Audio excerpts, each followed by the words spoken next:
Hello, geography students. This is your next lecture on European geography. And I wanted to start off with a map and some images. But our topic today is Scandinavia. Now, Scandinavia is a regional name for 5 nations. Those 5 nations which collectively make up Scandinavia are Norway, Sweden, Finland, Denmark, and the island nation of Iceland. Now, they're called Scandinavia because of this peninsula, the peninsula that Norway and Sweden are located on. That is the Scandinavian peninsula of Europe.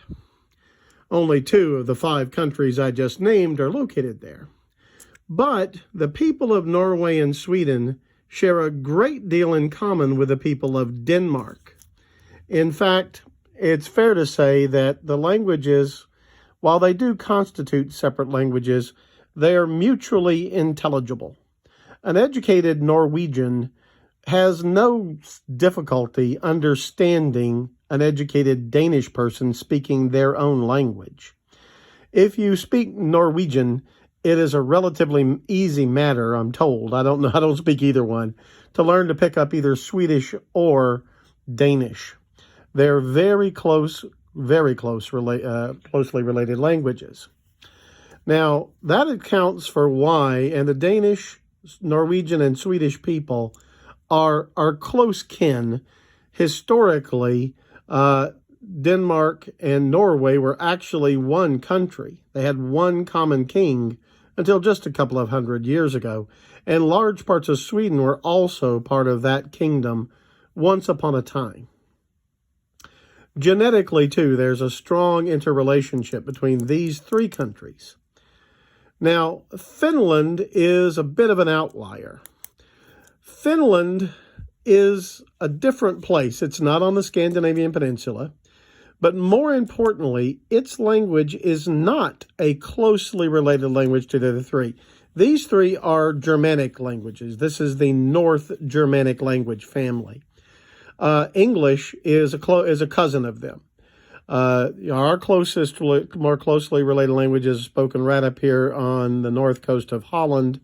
And here's Dutch and Frisian.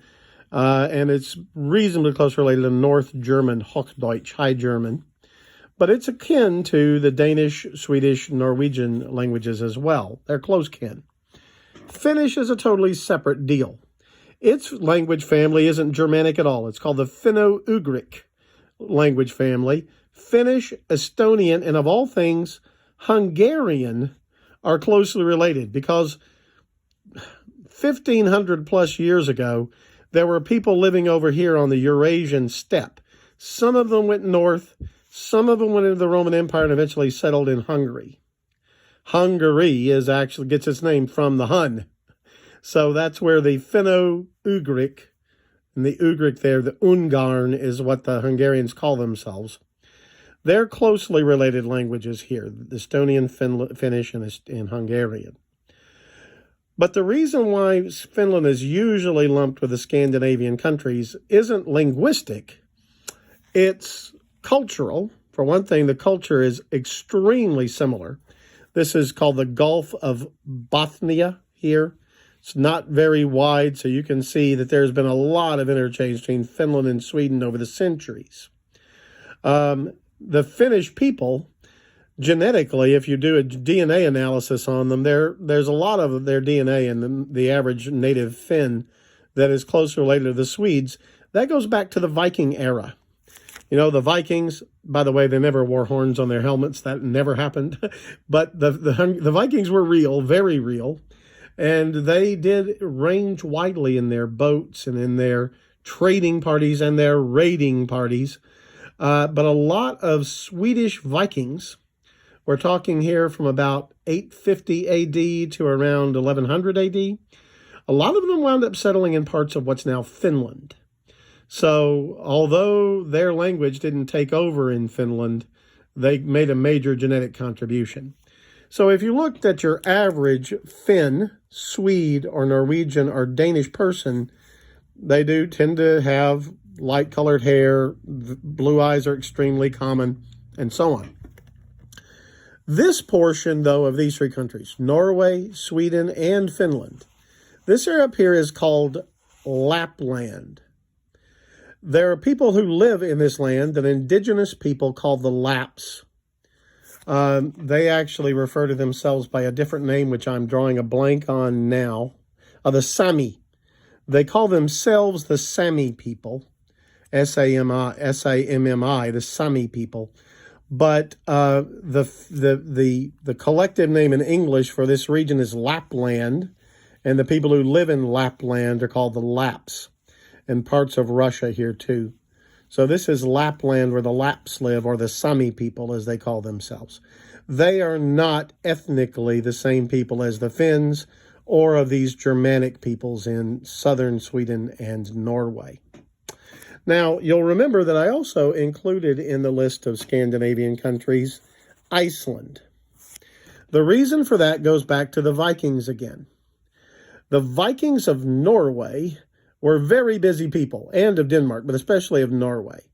They would, in the 9th and 10th centuries, raid England and Scotland and even settle places in Ireland. Dublin was founded by the Vikings back then. But a bunch of Norwegian Vikings eventually settled on the Shetland Islands north of Scotland, the Faroe Islands north of Scotland, and you'll see that it's still owned by Denmark, and they settled in Iceland. There were basically no human beings at all. There were no human beings at all, I should say, before about 990 AD. It was no human that lived on Iceland. The Norwegian Vikings settled it, and the people of Iceland are overwhelmingly descended from those Viking settlers. So genetically, they are essentially the same as the Norwegians.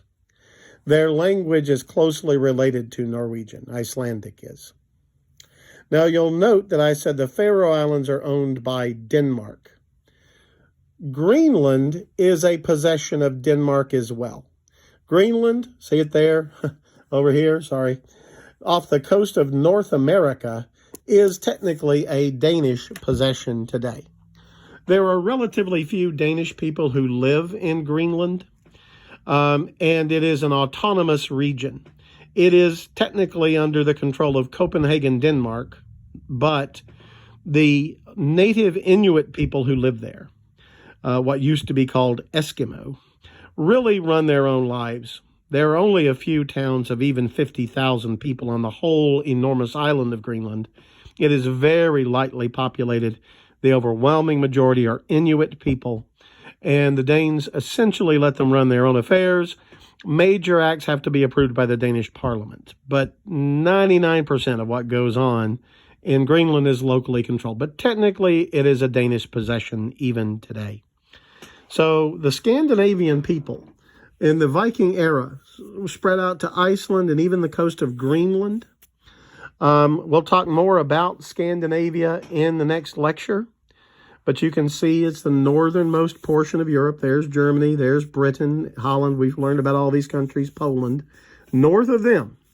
And by the way, there's the Arctic Circle. See the Arctic Circle there? Sorry, see the Arctic Circle there? That is the area below which in summer the sun never sets. At the summer solstice, all the areas north of that Arctic Circle line have daylight 24 hours a day. And at the winter solstice, just before Christmas, they have nothing but night 24 hours a day. That's because of the tilt of the Earth. You know, our Earth tilts, I believe it's something like 23.5 degrees. So in the summer months, they get direct sunlight all day long. The sun gets low on the horizon at 2 in the morning, but not all the way down. It never sets in the summer. And in the wintertime, it never gets above the horizon. They're always in the shadow of the Earth in late December. And so slowly the daylight comes back there. But, you know, much of their winter is very little light. And in the summer, it's almost never dark. The land of the midnight sun, right? That's above the Arctic Circle. And you can see that Lapland, pretty much the whole or almost all of Lapland is under the Arctic Circle. Is above the Arctic Circle. So this is the land of the midnight sun where the Lapps live. Incidentally, the Lapps' main economic contribution is reindeer herding. So, I'm sure you all learned about Santa's reindeer growing up. Well, if he had reindeer, it probably wasn't elves looking after them. It was probably Lapps, because they are the world's authorities on reindeer. Real honest-to-goodness reindeer. They herd them by the thousands. They ride them the way cowboys ride horses to herd the other reindeer. It's quite striking to see videos of them. But anyway, so Scandinavia is defined by the Arctic Ocean, the North Sea. This is the Baltic Sea right in here. We've talked about the Baltic states. Remember them? Estonia, Latvia, Lithuania. The Baltic Sea here, north of Poland and Germany. And then this is the Gulf of Bothnia here. Now, St. Petersburg, Russia is located right there. So when we talked about Russia's outlet to Europe that Peter the Great built, that's where he built it. So we're talking very far north there. If you were in North America, when you get to even southern Sweden, you're talking about areas north of Hudson's Bay in Canada. Very far up there. Anyway, I wanted to give you a setting on the map. Next lecture, I'll talk about the culture of Scandinavia. See you in the next lecture.